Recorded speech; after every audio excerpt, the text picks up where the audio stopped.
পহেলা বৈশাখ বর্ষবরণের এক রোমাঞ্চ খেলা করে নাগরিক জীবনে। বৈশাখের এই উৎসবের তত্ত্ব তালাশে পাওয়া যায় নানা মত।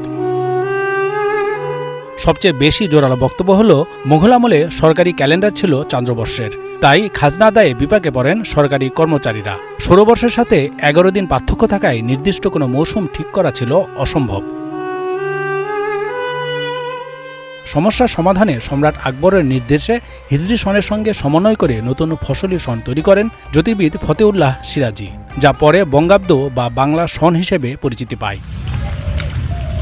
কিন্তু গবেষকরা বলছেন, মধ্যযুগে পহেলা বৈশাখে বাংলায় প্রধান কোনো ফসল ফলত না। প্রায় একই অবস্থা ছিল ভারতের বেশিরভাগ অঞ্চলে। তাদের দাবি, বর্ষাকালে অতিবৃষ্টি ও শীতকালে দিন ছোট হওয়ায় খাজনা আদায়ে এমন একটি মাসের দরকার ছিল যা হবে প্রধানত শুষ্ক ও বড়দিনের। সেসব মাথায় রেখে পহেলা বৈশাখকে বছরের প্রথম দিন ধরা হয়। বাংলা সাহিত্যের যে প্রাচীন যে নিদর্শনগুলো আছে, বিশেষ করে শ্রীকৃষ্ণ কীর্তন কাব্য, সেখানেও আমরা দেখব যে বাংলা মাসের নাম এবং ঋতুর নাম আছে। তার মানে এই নামগুলো প্রচলিত ছিল কিন্তু সম্রাট আকবরেরও আগে। হয়তো তারা আমন মৌসুমে আমন ধান, সেখান থেকে হয়তো তারা সেভাবে নিজেকে প্রস্তুত করতো যে সামনের বৈশাখে আমাকে পণ্যা বা আমাকে খাজনা দিতে হবে। তখন তো জনগণের সুবিধা অসুবিধা এতটা দেখা হতো বলে আমার কাছে কেন যেন মনে হয় না।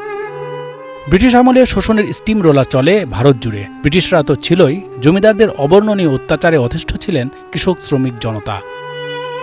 তাই পহেলা বৈশাখে পুণ্যা নামে যে উৎসব হতো, সেটি ছিল মূলত জমিদারদের আমোদ প্রমোদ ও বিনোদনের উৎসব।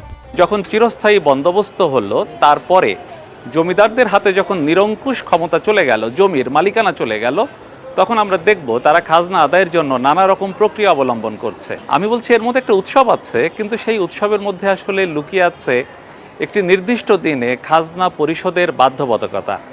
এবং পুণ্যায় যারা ব্যর্থ হতো তাদের কিন্তু শাস্তির বাইরে তারা থাকতো না। বেশিরভাগ জমিদারের মধ্যে সাধারণ মানুষের কথা তেমন একটা তারা ভাবার ফুরসত পেত না। তারা নিজেদেরকে আরাম আয়েশের মধ্যে রাখার চেষ্টা করত।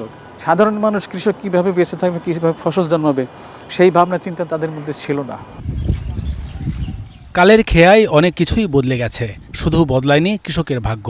তাদের স্মৃতির ঝাঁপিতে শুধু জমা পড়ছে বঞ্চনার পাহাড়।